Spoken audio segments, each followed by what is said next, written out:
I want to take a couple minutes to talk about why Gojo doesn't have to see with his physical eyes, because one of the comments from BLB1175 commented on one of my previous videos called Sukuna and Itadori from day 31 of the videos that I make on a daily basis.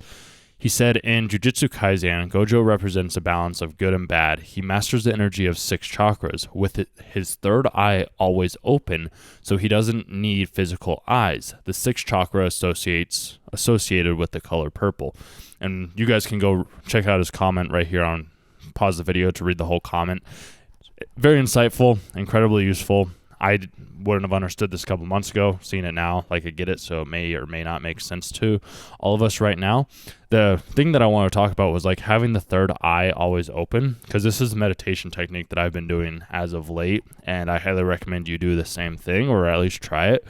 And it's a way of being able to look and use one's third eye so you can see deeper and find your true self. And the way to do this practice is like if you grab your middle finger, like just point it out just slightly, and then right between the brow of your eyes, so like where your eyebrows are, like if you had to say like a unibrow, you just want to hover your finger over that with your eyes shut, and you should be able to, not even should, if you have enough focus, maybe not even focus, but like if you don't want to completely touch your forehead, but just keep your finger just like maybe an inch, centimeter away until like you feel a little bit of energy or focus like on that, and then focus all of your attention towards that point that you were pointing at on your head.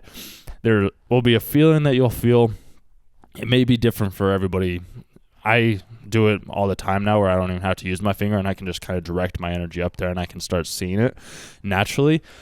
I'd highly recommend doing something like that if you're wanting to see things and experience your third eye in the same way that Gojo has, so that you can start to walk without having eyesight. Like this is something that I've been doing over the past couple of months now, is like when I'll go on walks, I'll shut my eyes for a couple feet or just a little while, and just walk and walk and walk without physically seeing with my eyes open.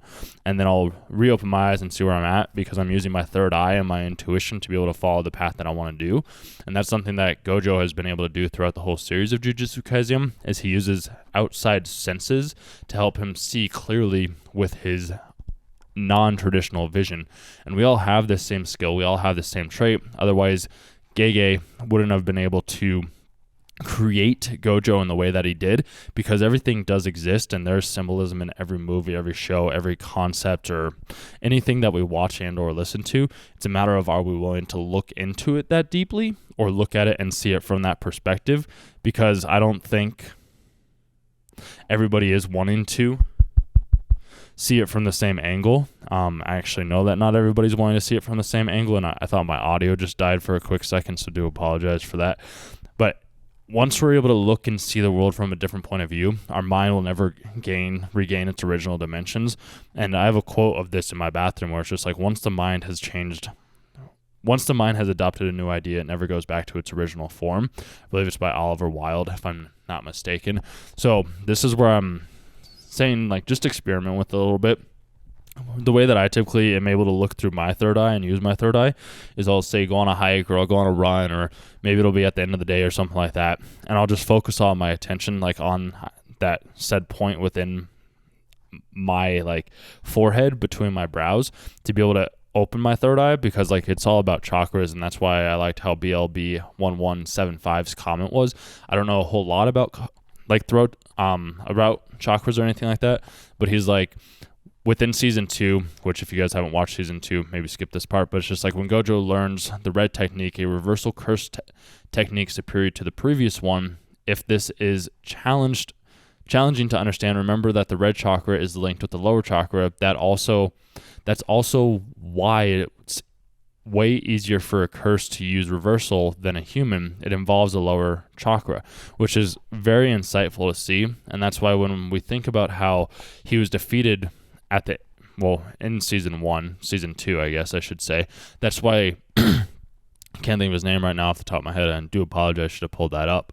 That's why he attacked the certain areas of Gojo, was because he wanted to remove certain chakras within Gojo. And that's why it's like, if you don't believe me, look something strange. Why did Toji stab Gojo's throat, blue chakra, move down and then stab his lower part, red chakra, and then stab his head, purple chakra? Is that all a symbol? Probably, because then blue plus red equals purple, and we get the Barney. I'm not actually sure what Barney is, but I just found that incredibly interesting and insightful. So the main thing is, like, if we're wanting to see things that we've never seen, we have to do things that we've never done. And that's why I talked about this in one of my other videos as well too, around what Generator Rex taught me of being able to like see things that I've never seen beforehand. Highly recommend you check out that video at the end of this video as well too, because everything does start from like within inside of us. And if we start using our third eye, the eyes that don't physically see the external world, we'll start to be able to see more internal, because a lot of what I've come to realize over the past couple of months now at this point in time is a lot of it's just all made up within our own, not even all of it's made up within our head, because like each conversation that we have, each interaction that we have, we are the ones that walk away and get to decide, okay, did this go well or did this go poorly? Like, I have an example for you. The other day when I was at the gym, I was looking at this girl through the, like, just one of the mirrors, and typically my mind would be like, oh, this dude's like a creep or whatever it is, like he shouldn't be looking at me. And then I was like, you know what, that's bad negative thinking of me. So I changed my perspective of what I was thinking, and I was like, you know what, oh, he's amazing, he's great. Like, I saw that you looked at me a couple of times. I wanted to come up and give you my number. And then after I did that, I ended up having a conversation with this other girl afterwards when I was stretching at the end of my workout. And the look in her face, the look in her eyes, the awareness, or just like how she was looking at me, it was incredible. It was all because I used that third eye. I used a different perspective than what I'd been using in the past to be able to come to a new realization that I didn't have prior. And if I can do this, then you can do this. Anybody can do this. It's just a matter of willing to try. And it might feel a little strange at first, and maybe you might not even get that sensation within your third eye in the beginning. With time, with practice, with repetition, if you do it for 5-10 minutes a day, you will start to feel it. Some days it'll be easier. Other days it won't be as easy. It's the whole different route of going down the meditation track, because what these animes have, what these concepts are, like, they're based in reality, even if they might not seem like it because they're in an animated series. From what I can say, from my own personal experience, they're there because the artist, the creator, found something out in the real world, and he wanted to share it through external means, through media, through some sort of medium that can't be expressed through people as easily or conveyed through people. Because, like, imagine like if we had Jujutsu Kaisen as a live action, it would look cool, but I just don't think it would have the same effect as it is like within an anime. And that's why, like, when we dream or we have other different types of concepts or ideas, the best way to express them is like through either communication through this type of medium, because we have a little bit more freedom to express ourselves and share these ideas. And that's why these creators are making these types of animes and showing these types of symbolism, is because they want to help you also awaken, or help you understand certain ideas, ideologies, and beliefs that maybe you didn't originally have, and help you change your whole perspective on the world, to see the world from a new light. Because it is a really interesting concept to see once you start to realize that the shows, the concepts, the ideas, the things that we experience go deeper than we ever thought. Like, one last thing before I end this video. On my video from Danny Lost His Powers but was destined to be a ghost boy, I had a comment on that video the other day from a guy that he's like, yeah, I just picked up my trumpet after 3 years and I was still able to play it. I didn't have like the same amount of stamina, but like it took me a little bit, and then I was able to start playing again. And then he's like, then your video pops up on my homepage, and he's like, this is crazy. And I'm like, it's not as crazy as you may think it is once you start to see things in like a different light, because YouTube and we just know it's crazy. I can go into these concepts on another video, and maybe some of you will understand what I'm talking about right now. If not, like, I mean, just let me know down in the comments or something like that. Otherwise, like, seeing these types of concepts, seeing these types of ideas manifest, come out into this real world, it's a really cool sight to see. And I just hope, like, my hope is that you guys do experiment with using your third eye and doing a third eye meditation practice, because it'll help you see more clearly of things that you have never seen beforehand, and you'll be able to open and experience different events that you only ever dreamed of.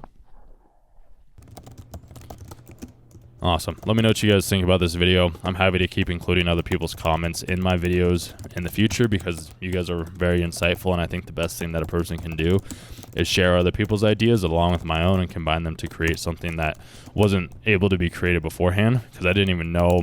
Like, I kind of had maybe a little bit of an understanding, but once I read his comments on the video, once I read BLB1175's comments on the video, I was like, dude, this is genius. I like how his third eye is open because it's just not something I ever considered, even though that's how I have been seen as of late. So talk to you guys tomorrow.